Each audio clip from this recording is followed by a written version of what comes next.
44 years ago, in the quiet Nottinghamshire village of Keyworth, 16-year-old Colette Aram left her family home for an ordinary walk to her boyfriend's house. By the following morning, her body had been discovered in a nearby field. A massive police investigation followed, uncovering eyewitnesses, a stolen car, biological evidence, fingerprints, and even a letter believed to have been written by the killer himself. Yet despite all of those clues, the person responsible simply disappeared into everyday life. For Colette's family, the loss never became easier. As the years passed, birthdays, holidays, and family milestones continued without her, while the man who had destroyed their lives remained unidentified. Then, more than 2 decades later, advances in forensic science uncovered something that had existed from the very beginning and suddenly began telling a very different story. How could someone leave behind so much evidence and still avoid justice for 25 years? And what finally exposed the person who had remained hidden for so long? But before we dive deep into this story, please let us know where you are watching from. And if stories like this interest you, don't forget to subscribe so you don't miss future episodes. In the early 1980s, Keyworth was known as a peaceful suburb southeast of Nottingham. It was the kind of community where neighbors recognized one another. Children grew up together, and violent crime was rare enough that many residents believed it simply did not happen there. Among the families who called Keyworth home were Tony and Jackie Aram and their 2 children, Mark and Colette. By 1983, Colette had recently left school and begun an apprenticeship as a hairdresser. Friends and relatives described her as cheerful, artistic, and dependable. She had started enjoying a little more independence, spending time with friends and visiting her boyfriend, whom she had been dating for several months. For the Aram family, Sunday, October 30th, 1983, began like any other weekend. There was nothing to suggest that it would become the last ordinary day they would ever spend together.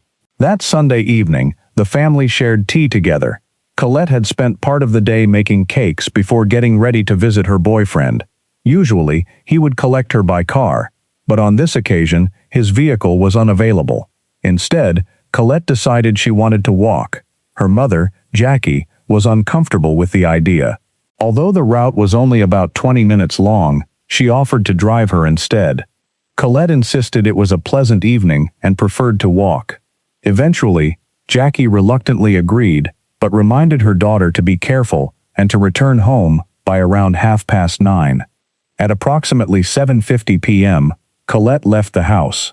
Before she walked out the door, she hugged her mother, said goodbye, and promised she would see her later. Neither of them knew it would be their final conversation. The route from the Aram home to her boyfriend's house was familiar. It followed roads through the village that countless residents used every day. There was nothing unusual about a teenager making the journey alone. But only minutes after Colette left, something unexpected happened. Her boyfriend telephoned the Aram house. He simply wanted to know if Colette had left yet. Jackie told him she had already started walking toward his house. He ended the call and went looking for her on his bicycle. A short time later, the telephone rang again. This time, his voice carried concern. He had cycled around the village, but had not seen Colette anywhere. For Jackie, alarm bells immediately began ringing. She knew her daughter well. Colette was dependable. If she had decided to stop somewhere along the way, she would have contacted home. As the minutes passed without any word, Jackie became convinced that something was seriously wrong.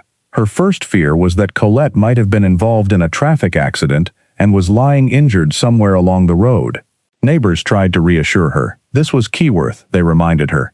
Nothing like that happened there. But Jackie refused to believe everything was fine. She later recalled thinking that every place experiences a first tragedy eventually, and she was certain something had happened to her daughter. The family contacted police that evening to report Colette missing. The response reflected the assumptions of the time. Because Colette was 16 years old and only missing for a short period, officers initially suggested waiting to see whether she returned home before treating the situation as a genuine disappearance. But Jackie and her husband Tony could not simply wait. Tony drove through the surrounding roads searching for any sign of his daughter, while Jackie telephoned relatives, friends, and anyone who might have seen her. No one had. When police eventually arrived, officers retraced the route Colette should have taken.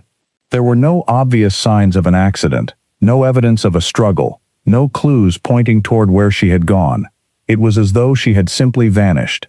As the search continued into the early hours of the morning, Jackie refused to accept that nothing could be done. She contacted hospitals herself, hoping perhaps Colette had been admitted after an accident. Every answer was the same. No unidentified young woman had been brought in. Early the following morning, before most of Keyworth had begun another working day, a local businessman drove along Thurby Lane on his way to a nearby farm. Something in a field caught his attention. Unsure what he had seen, he turned his vehicle around and went back to investigate. As he approached, he realized he was looking at the body of a young woman. She was lying in the field, partially undressed. She was clearly dead. The victim was Colette Aram.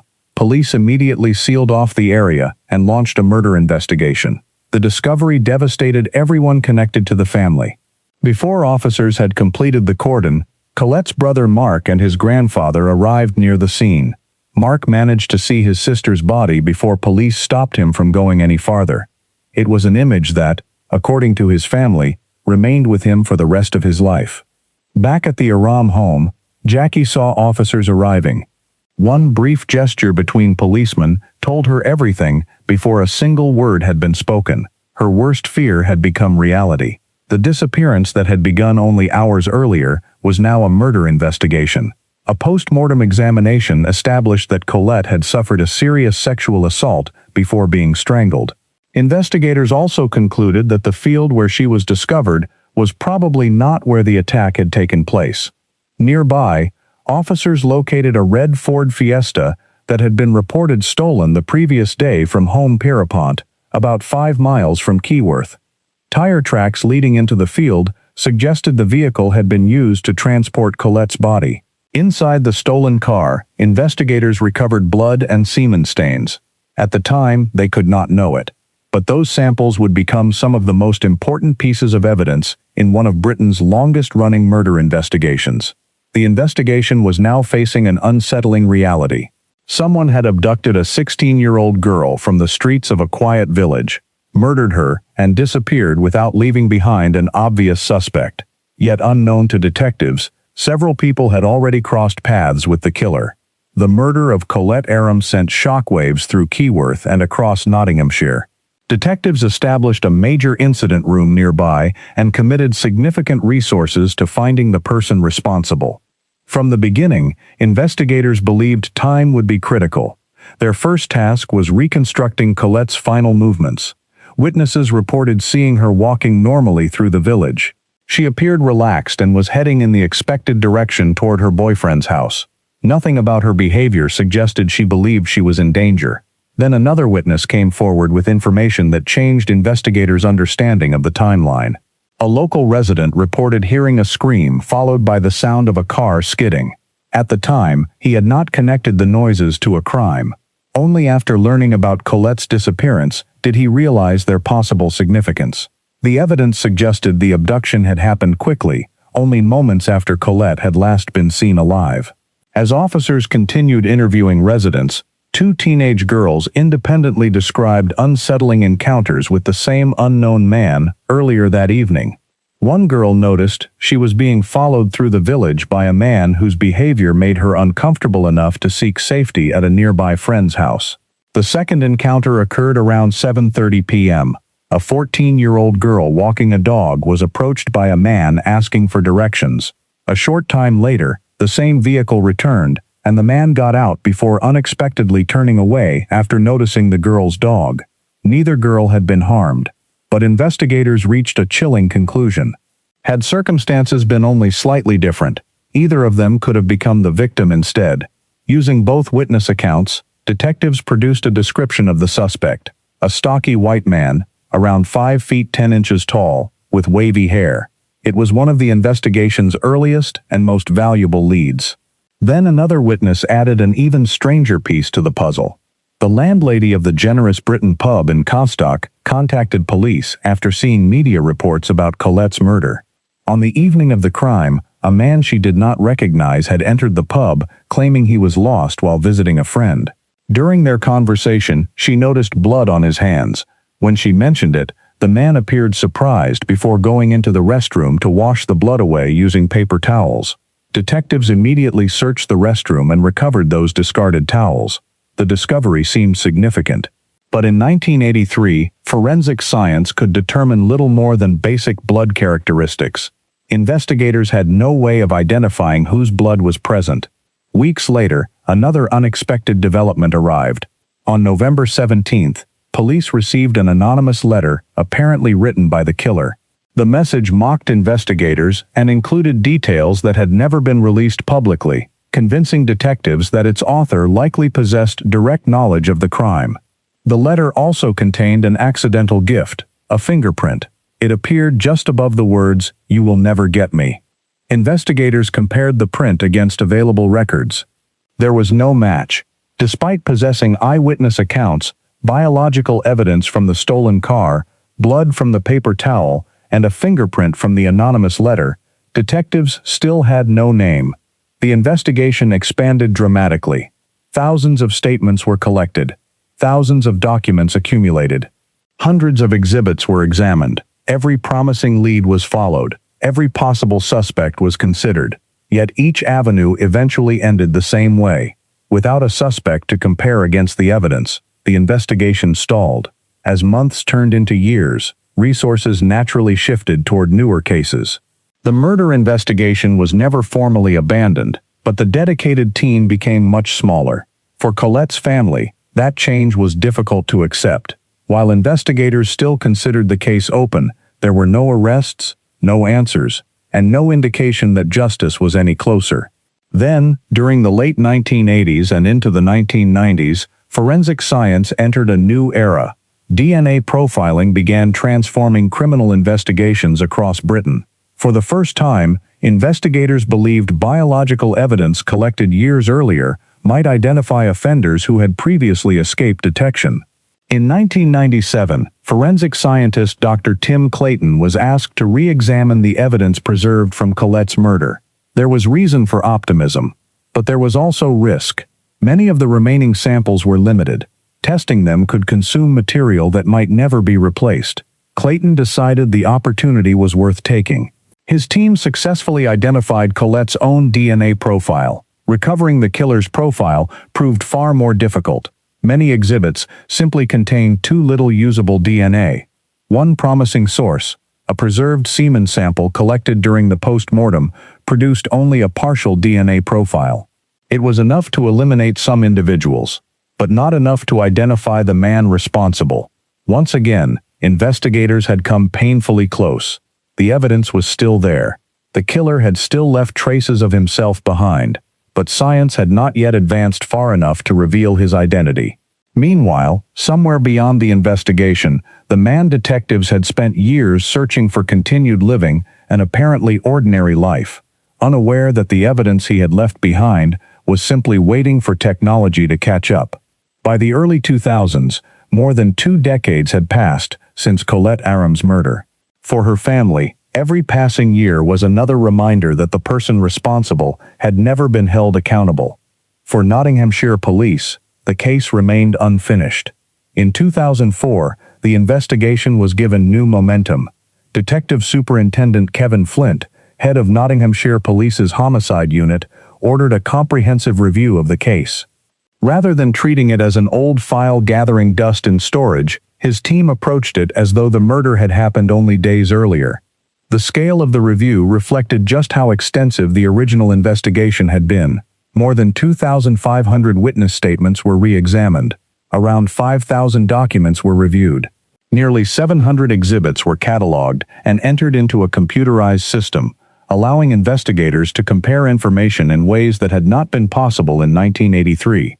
The hope was simple. Perhaps the answer had been overlooked. Or perhaps modern technology could finally unlock evidence that earlier investigators had been unable to interpret. Among those returning to the case was forensic scientist Dr. Tim Clayton. Years earlier, he had attempted to recover the killer's DNA, but had been limited by the technology available at the time. Although that effort produced only a partial profile, forensic science had advanced considerably since then. Still, Clayton remained cautious. In 1997, He believed he had already tested almost everything that could realistically produce results. This new review would require examining every remaining exhibit once again, deciding which pieces of evidence might now reveal something they had kept hidden for decades. One exhibit stood out above the others: the paper towel recovered from the restroom of the Generous Britain pub. When police first collected it in 1983, they knew it contained blood, but they had no way of identifying whose blood it was or whether it had any connection to Colette's murder. Now, using improved DNA analysis, the laboratory detected that the towel contained a mixture of DNA from both a male and a female. When the female profile was compared with Colette Aram's known DNA, it matched. Suddenly, the landlady's account became far more significant than it had ever been before. If Colette's DNA was present on that paper towel, then the man washing blood from his hands inside the pub shortly after the murder was almost certainly connected to the crime. That discovery changed everything. By carefully separating Colette's DNA from the mixed sample, Dr. Clayton was finally able to isolate the complete DNA profile of the unknown male. The partial profile recovered years earlier matched perfectly with the newly developed full profile. After 24 years, investigators finally possessed the complete genetic identity of Colette's killer. It was one of the most significant breakthroughs in the entire investigation. The next step seemed straightforward. Run the profile against the National DNA Database. If the killer had ever been arrested for another offense, his identity should appear almost immediately. The search was conducted. There was no match. The excitement quickly gave way to disappointment. For a brief moment, it seemed the investigation had reached yet another dead end. Instead of abandoning the search, investigators turned to a newer forensic technique known as familial DNA searching. Unlike a direct DNA match, familial searching looks for close biological relatives whose DNA shares enough similarities to suggest a family connection. If the killer himself was not in the database, perhaps a parent, sibling, or child might be. The initial search produced thousands of possible relatives. The list had to be narrowed carefully. Eventually, investigators focused on approximately 300 individuals whose DNA most closely resembled the unknown killer's profile. Over the next 18 months, detectives worked through those names one by one. By 2008, 25 years after Colette's murder, the investigation appeared to have reached another frustrating conclusion. Despite years of work, the familial search had failed to identify the killer. Detective Superintendent Flint began asking whether there was anything left to try before accepting that every realistic avenue had been exhausted. One final idea emerged. Nearly 2 years had passed since the original familial search. The National DNA Database continued to grow as new offenders were added. Perhaps someone connected to the killer had entered the database during that time. Investigators decided to repeat the search. This time, the result was dramatically different. At the very top of the list was a 20-year-old man whose DNA showed the strongest genetic relationship investigators had ever seen. He lived close to the Keyworth area. There was one obvious problem. He had not even been born when Colette was murdered. But that was precisely what made the discovery so important. The young man could not be the killer. However, his DNA strongly suggested that the murderer was a close biological relative. Detectives began tracing his family. The investigation quickly narrowed to 4 brothers who had grown up in the Home Pierrepont area, the very place where the stolen red Ford Fiesta had been taken on the afternoon of Colette's murder. As detectives examined the brothers' backgrounds, another remarkable detail emerged. One of them had been living in Keyworth in October 1983. His name was Paul Hutchinson. There was no evidence that he personally knew Colette or her family, but he had lived only a short distance from her home.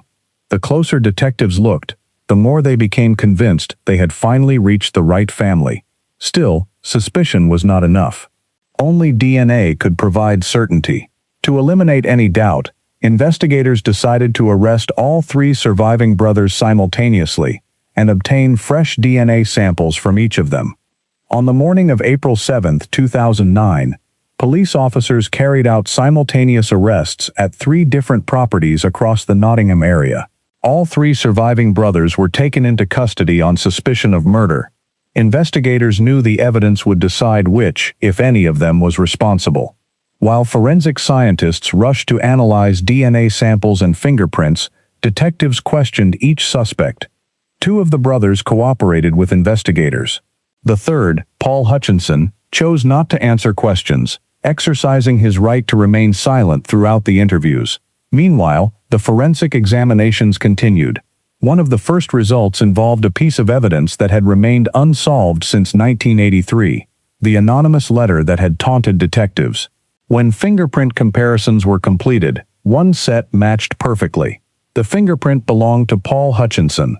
For investigators, it confirmed something they had suspected for years, that the author of the letter and Colette's killer were the same person. Soon afterward came the result everyone had been waiting for. Paul Hutchinson's DNA matched the profile recovered from the evidence. After 25 years, the investigation had finally identified the man responsible for Colette Aram's murder. On April 9, 2009, Hutchinson was formally charged. For Colette's family, the news brought a mixture of relief and disbelief. The decades-long search had finally produced an answer, but it also reopened the pain they had carried since 1983. As prosecutors prepared for trial, investigators examined Hutchinson's life in greater detail. To those closest to him, he appeared to have lived an ordinary life. Family members also believed he had spent years battling cancer. Police discovered that claim was false. According to investigators, Hutchinson had fabricated the illness over many years, even convincing relatives that he was receiving treatment. Detectives also uncovered another striking detail. During the original door-to-door inquiries following Colette's murder, Hutchinson had claimed he was in hospital receiving treatment, another statement investigators later found to be untrue. His trial was scheduled for 2010. Before proceedings began, Hutchinson attempted to shift responsibility onto one of his brothers, who had since died. He claimed the deceased brother had committed the murder and confessed it to him afterward. Investigators had anticipated that possibility.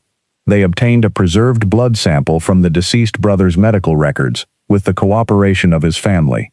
DNA testing eliminated him completely. The evidence against Hutchinson was overwhelming. His fingerprint was on the anonymous letter. His DNA matched the biological evidence recovered from the investigation. His attempt to blame another man had failed. Faced with that evidence, Paul Hutchinson changed his plea. Rather than proceed to a full trial, he pleaded guilty to the murder of Colette Aram. In January 2010, he was sentenced to life imprisonment. One of Nottinghamshire Police's longest and most challenging murder investigations had finally reached its conclusion. The evidence had been there almost from the beginning. It had simply taken 25 years for science to reveal what investigators could not.